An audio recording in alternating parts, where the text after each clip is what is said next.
Welcome to the Student Success Center workshop, Managing Stress and Test Anxiety. This workshop was offered on the Alpena Community College Alpena campus the week of November 14th, 2022.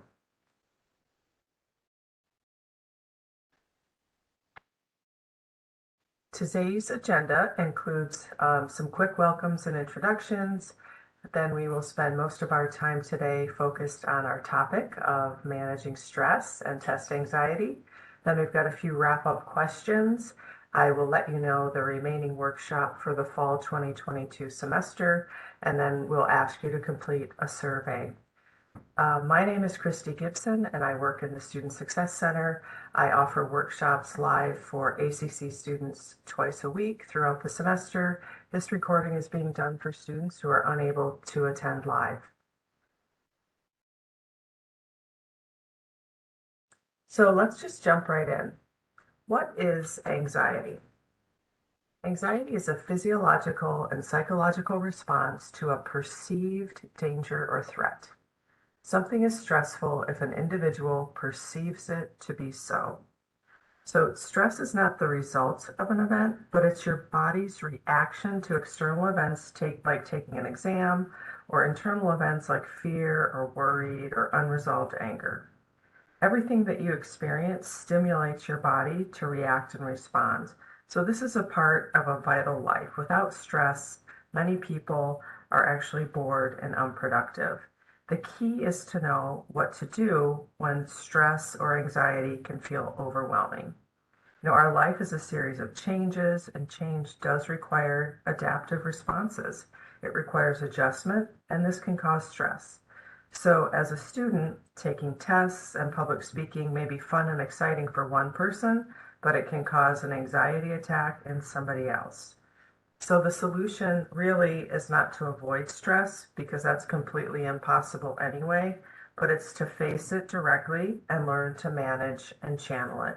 So that's what we're going to talk about today relative to being a student and how you respond and prepare to tests and exams and big projects that can be stressful.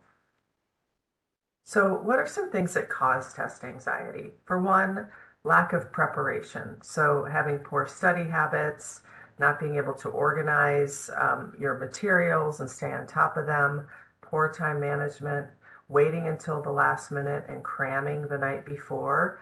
None of those things will make you feel like you're going to be successful or prepare you to take the test itself. The other thing that causes test anxiety is worry and rumination. So this could be worrying because you know that you haven't done well on a past exam. It could be comparing yourself to other people, and also thinking about what are the consequences if I don't pass this test. So these are all very real. Another thing I'd like to share is that there are two types of anxiety: anticipatory anxiety and also situational anxiety. So just like they sound, anticipatory anxiety is felt when you're thinking about or when you're studying for a test. It can be brought on by merely thinking about a particular situation. So in a mild form, it might be indistinguishable from worrying, but it can build up more gradually in response to thinking about a threatening situation, and then it can fall off quickly. If your anxiety arises only in response to a specific situation, it's called situational anxiety. And this is different from everyday fear in that it tends to be out of proportion or unrealistic. So this is what is felt when you're actually taking a test. And this could become a phobia only when you start to avoid the situation. And we don't want you to do that. So, we can all experience both types of anxiety. What we're going to do today is talk about some things that you can do, some strategies you can implement to keep this under control. So the biggest key here, I think this is the most important slide in some ways. The key to managing stress and anxiety relative to tests and schoolwork is, one, you have to know the material in order to do well on a test. And then two, you need to control your anxiety or stress so that you can demonstrate what it is that you know. So this is how our workshop is going to be organized today. We're going to start out with talking about some things you can do to ensure that you know the material, that you're well prepared. That should relieve some stress right there. It should enable you to feel confident and capable. And then after that, we'll talk about the things you can do to try to manage and control the stress and anxiety that comes up. So first of all, knowing the material, you need to be consistent. So right from the start of the semester, make sure you're going to class every day, make sure you're reviewing notes after every class, that you're studying regularly. You should not be putting studying off until right before a test. You will not be able to retain the information, and that will create a great amount of stress and anxiety. Excuse me. And then in addition to your regular study habits, really you're going to want to put a plan in place the week or so leading up to a test to go through and review and make sure that you're prepared for the type of exam that your instructor is going to be offering. If you want some tips on study and test taking, we do offer other workshops that dive more deeply into those topics. We're going to be kind of high level here today because we have those other materials available for you. So additionally, think about every assignment being practice for your exam or your final paper. So you're going to want to be using your homework and quizzes to study for tests throughout the term, using those quizzes and chapter tests to prepare for the cumulative exams. And then also communication is key. If there are things you don't understand, if there's areas where you're struggling, check in with your instructor so that you can get clarification and make sure that you're understanding some of the key concepts. Another thing I think that's important is that you want to go beyond just memorizing. And I like this chart because it shows you different levels of understanding and ways that you can use material to ensure that you are thoroughly understanding it. So if you look at the bottom of this cone, the bottom is memorizing. That's the foundation. Remembering information, being able to describe things, define things, that's important. But memorizing and understanding and applying and creating and evaluating and analyzing all build upon each other. So once you're able to remember content, you want to move up this cone or funnel. Make sure that you're understanding it. Does the material make sense to you? Can you interpret it? Can you summarize? Could you explain it to someone else? Could you have a discussion about it and feel like you know what you're talking about? And then moving up a level, can you apply it? Could you use this in a new but similar situation? Can you solve something with this information? Can you calculate? Could you create a chart? That's the application of the material. And then across the top, creating, evaluating, and analyzing it. Can you use this information to create something new? Can you critically examine something using this information, make judgments? Can you analyze? Can you take this apart and explore relationships? So I challenge you to think about these levels and look at these key words as well. Some of the words that are here in italics, design, build, diagram, explain. Oftentimes when you've got short answer or essay questions, your instructor is going to be using those terms to ask for what it is they want you to do in that essay or that open-ended question. So I'd take some time to get familiar with this chart and understand what's being asked for with these different verbs that are being used to describe each level of understanding. So in addition to the study prep that you do, as we've mentioned already, talking with your instructor is key. So be sure that you're going to your instructor's office hours well in advance of the test. Be prepared, be able to show them what you know, what you've been studying, ask any questions about any gaps, things that you're not understanding, ask for that clarification so that you can be sure that you've got the foundation of knowledge that you need to be successful.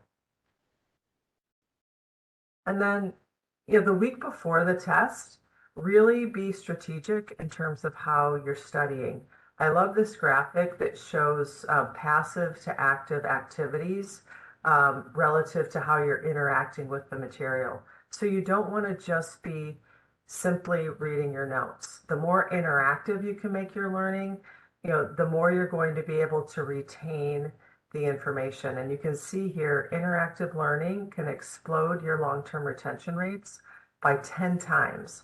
So from left to right, if you're attending lectures, doing the reading, looking at some audio visual materials, that's very passive learning. 5, 10, 20% retention rates.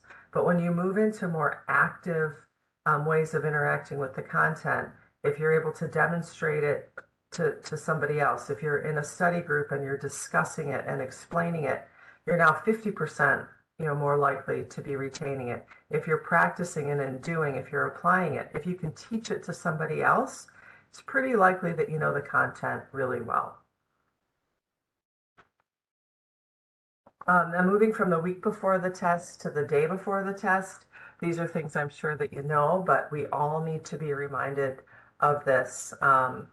Being physically prepared, making sure that you're getting enough sleep, making sure that you're exercising. That really helps with getting the stress and anxiety out of your system physically, making sure that you're eating healthily.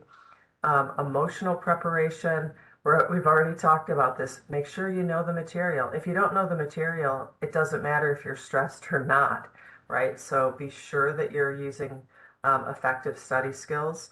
Do some practice relaxing, and we're going to talk about some strategies here in a minute. And then positive self-talk. Talk to yourself like you would a friend.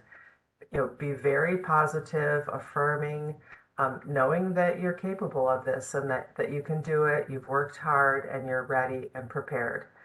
And again, instead of cramming the day before, assess your learning, maybe give yourself some quizzes, try to explain it to someone else in your study group, and test your understanding. And this graphic here is a nice visual reminder, brain busters and brain boosters. What are the foods that are going to kind of bog you down, and what are the foods that are really going to be healthy and energize you? Caring for your brain and body is super important. The night before, you want to make sure that you get a good night's sleep. You don't want to be pulling an all-nighter, staying up. That's not going to work. You're going to be tired. It's going to take you, a lot longer to get through the material. So do the preparation before, stay on top of your studies throughout the semester, put a schedule in place for yourself that last week or two where you're doing review so that day before and night before, you're able to focus much more on your physical and emotional needs. That's going to help with the managing of the stress and anxiety. And then, of course, the morning of, be sure that you have a good breakfast. And while you're eating, you can also scan your notes and do your final review. Okay, once you're at the test or exam, make sure that you're using time wisely. So be sure that you've got everything that you need, that your professor or instructor allows you to bring. Turn your phone off, have your calculator if it's allowed, pencils, scratch paper, whatever materials you're able to have with you. One strategy that people recommend is that as soon as the test starts, do a memory dump. This would be things that you remember that are key. You can scratch down the notes on your paper and the margins so that you've got that key information that you want to be sure to remember. As always, be sure you're reading the instructions carefully. You want to be providing your instructor with the information that they are asking for. Doing a quick scan of the test and planning how you're going to use your time. Sometimes you get a sense of, whoa, these are the questions that are going to be difficult for me. These are the ones I'm going to be able to do quickly. This question looks like it's going to take most of my time. Wow, these questions are worth 20 and 30 points. These questions are only worth 5 points each. So take a look at the test overall and put a plan in place for yourself of how you're going to approach it.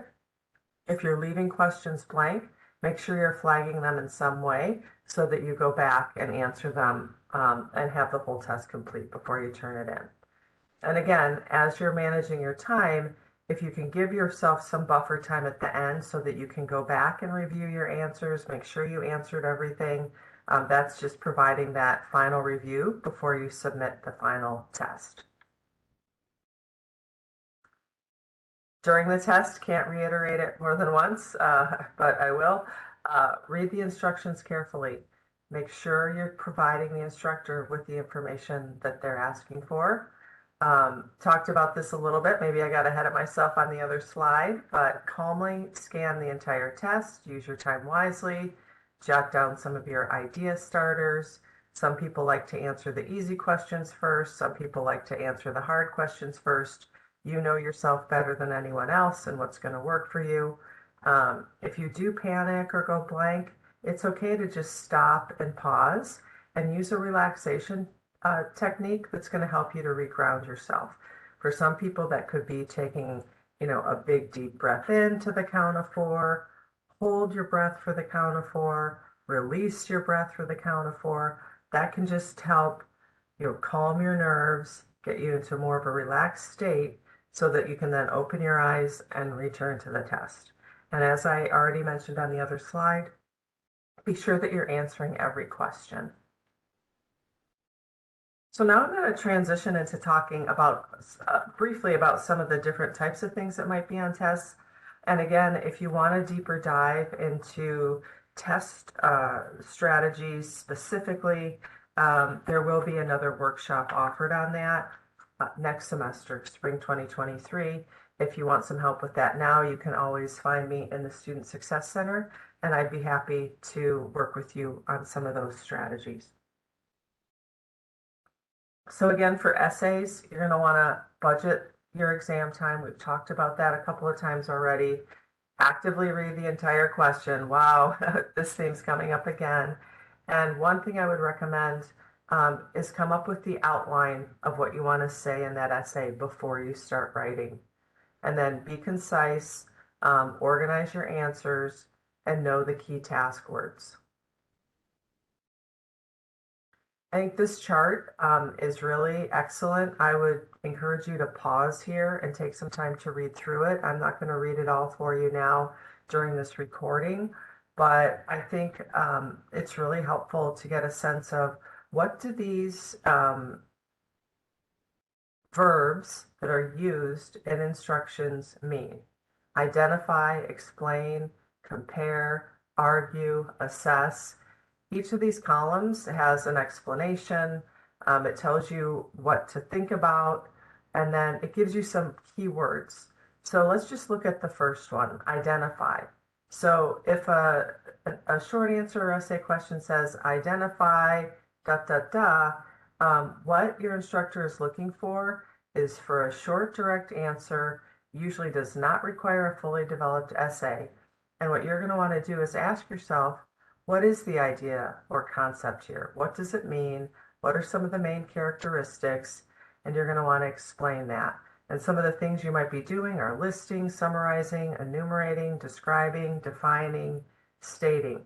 So similarly, like I said, I'd encourage you to pause here, take a closer look at this, and see if this helps you to think about and be prepared for what it is your instructor is actually seeking when they write these short answer and essay questions in their exams. Tests often have multiple choice questions as well. Here, you're going to want to take advantage of cues in the statements. Watch out for words that can really let you know. Sometimes a multiple choice question will ask about something always being true, never being true, or only ... So when you're looking at those answers, if it says always, probably all the answers, you're going to end up with an all of the above.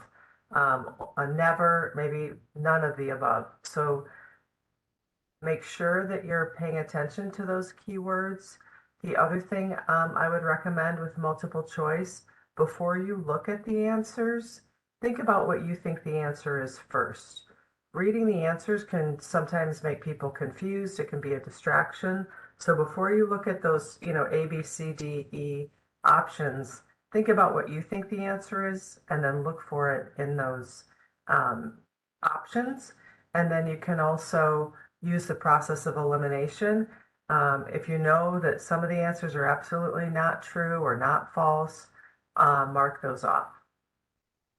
And yeah, so that's there in the bullet point, predict the answer before you're reviewing your choices. If something's super confusing, return to it later. Um, and, be sure to look at all the answers, those surrounding answers. Okay, so to jump ahead here and talk a little bit more about anxiety, like I said, if you want more strategies on true, false, multiple choice, essay, we do have other workshop content developed, and I, again, would encourage you to reach out to me. But for controlling anxiety, I do want to just share and normalize the experience. You're not the only person who feels this way. Anxiety is quite common. As you can see here, 18% of adults experience anxiety at some point or another, 25% of 13 to 18-year-olds, and 10 to 40% of all students experience anxiety. And this increases specifically with standardized testing, but we can assume with testing in general. So just so that you know, I want to, normalize this and say, you are not alone. Most students experience test anxiety sometime during their college years. Being a little bit nervous is natural, and it actually increases your adrenaline level to keep you alert and focused. So knowing some tricks to keep your anxiety at a minimum will make test taking a little bit more enjoyable. That adrenaline can be your friend, but you want to use the tricks to keep that anxiety at a minimum.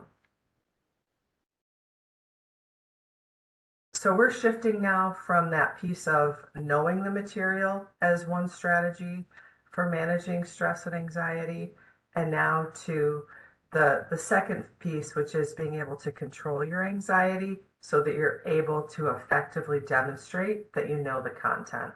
So some physical symptoms of test anxiety are excessive sweating, nausea, stomach pain, a rapid heartbeat, shortness of breath, headaches, lightheadedness, and some emotional symptoms of anxiety are much more, maybe related to that confidence piece, having self-doubt, fear, stress, hopelessness, inadequacy, anger.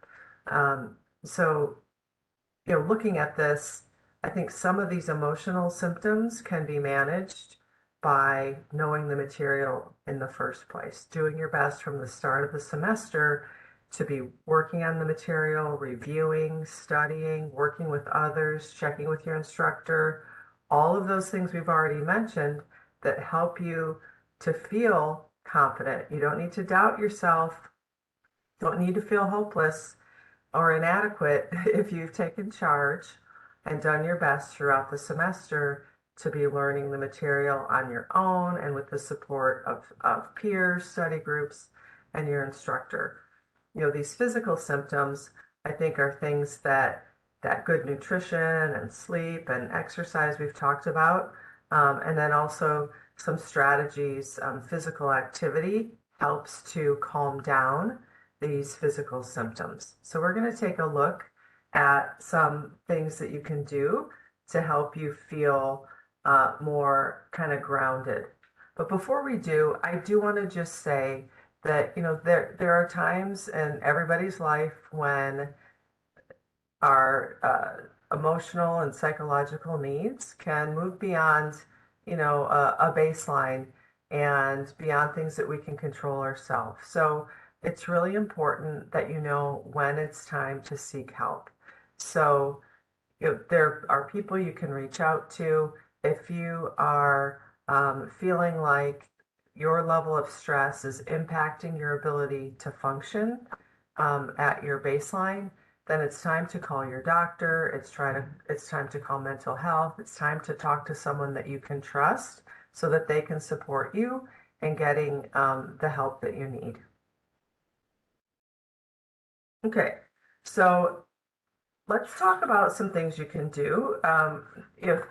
If you want to get up, if you're at home listening to this, then you can actually practice some of these things. We didn't get a chance to do that live during the workshop because we've had a lot of content to go through and we were having a lively conversation.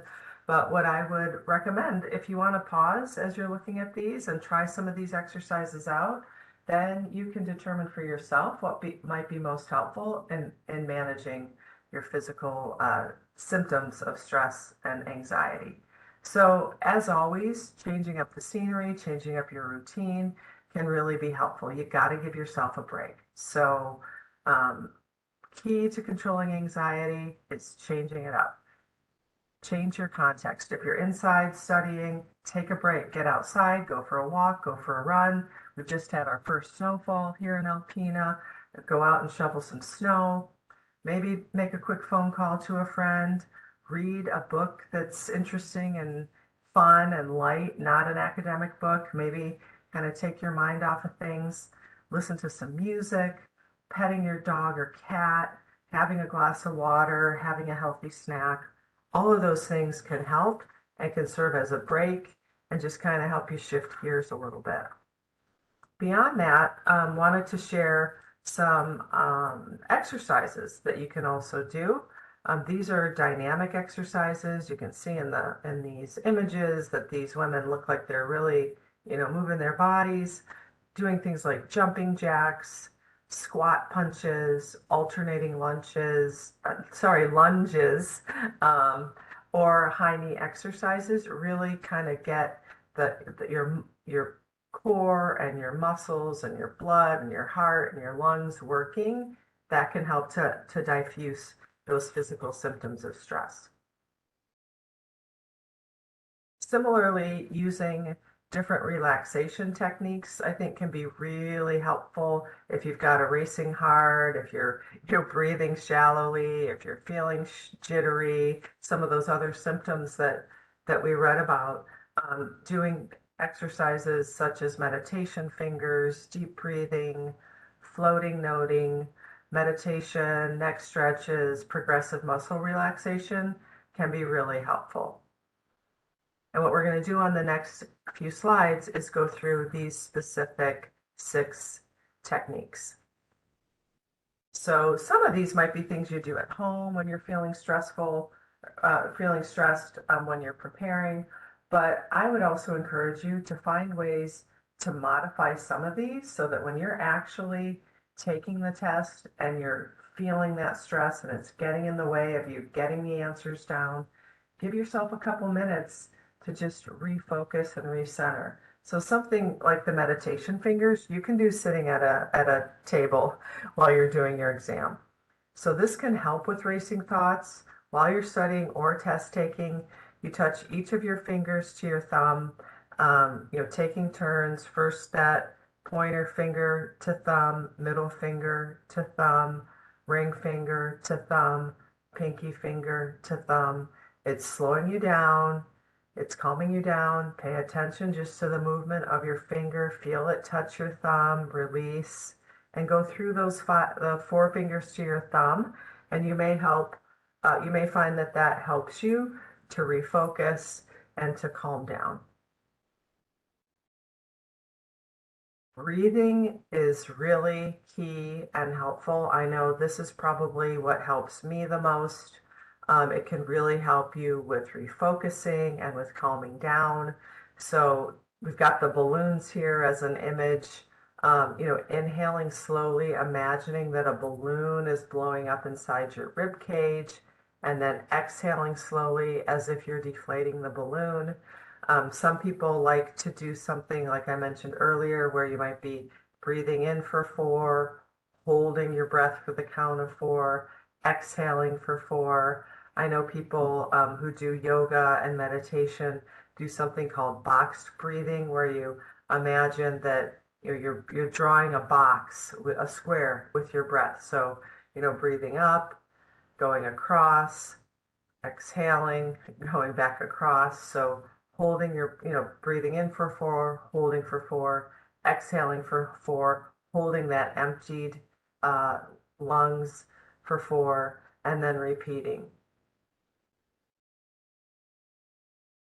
Stretching is also super helpful. This can help with blood flow, with your posture, with stress relief.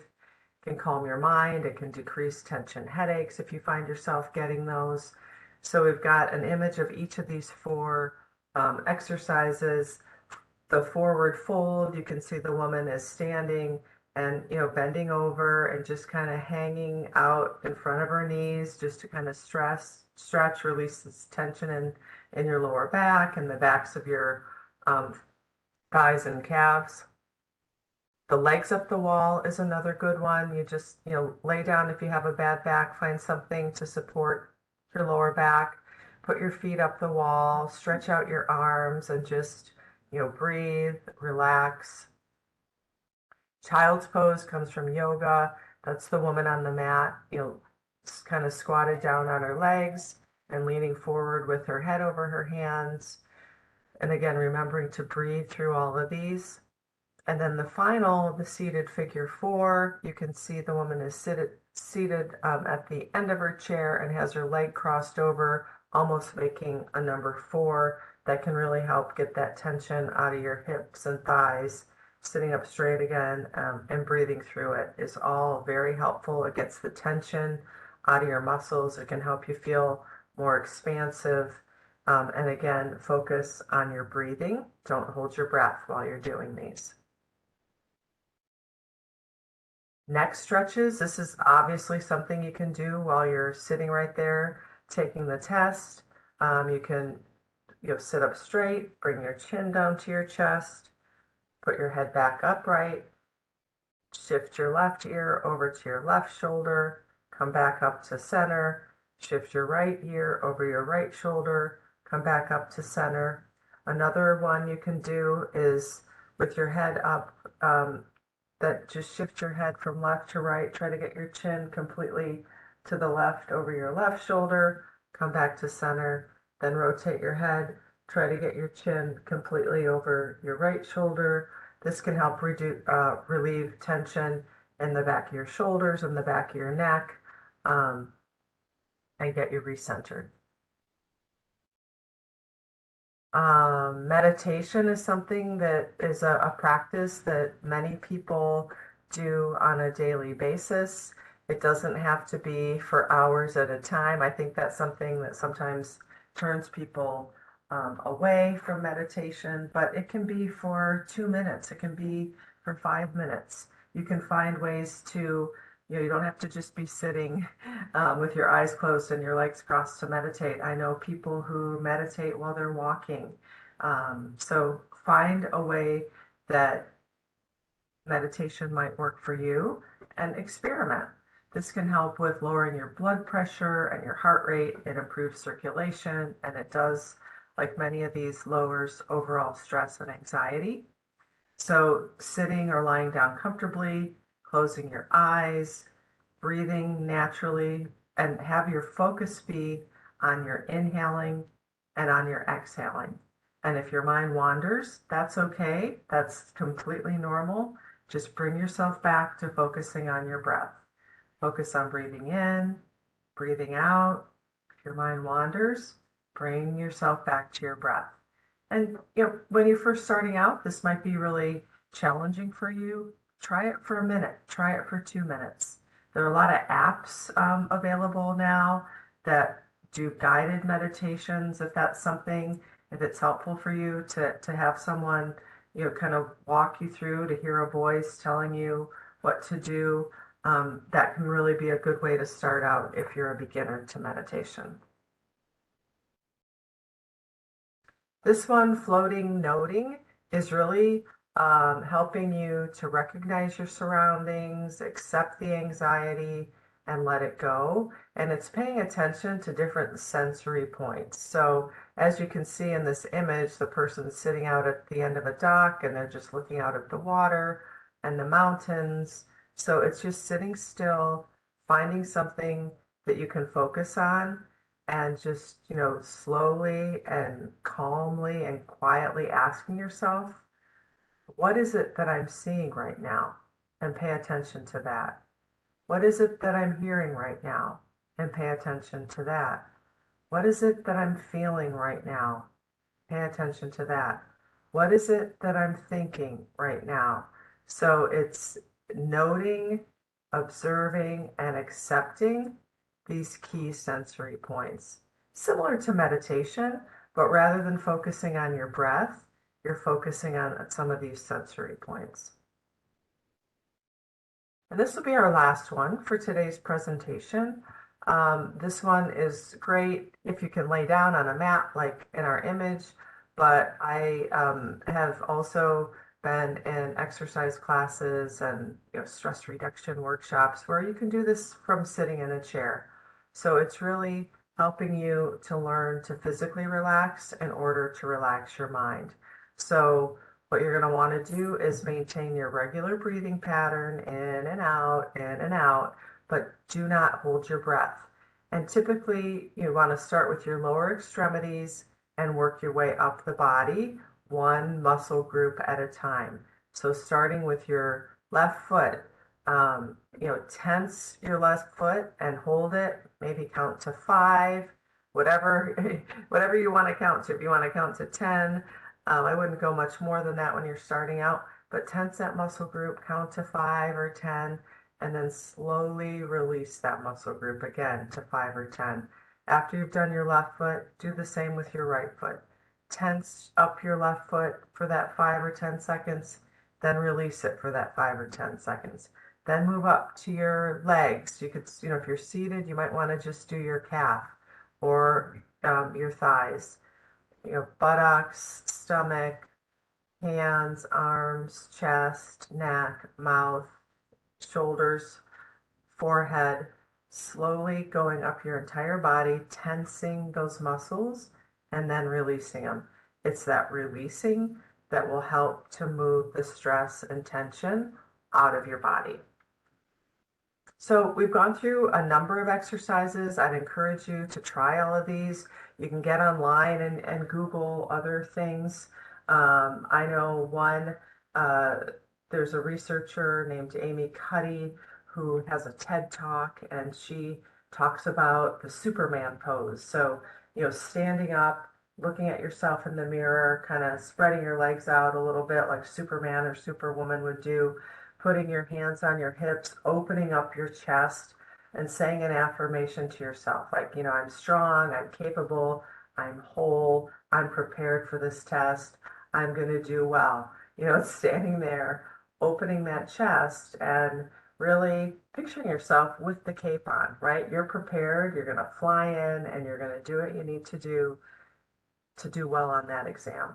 So it might sound a little silly or hokey to some of you, but there has been research done that Superman pose is also helpful in building confidence. So you might want to check that one out, look that one up. And if you can't find it, send me an email and I will send that resource to you.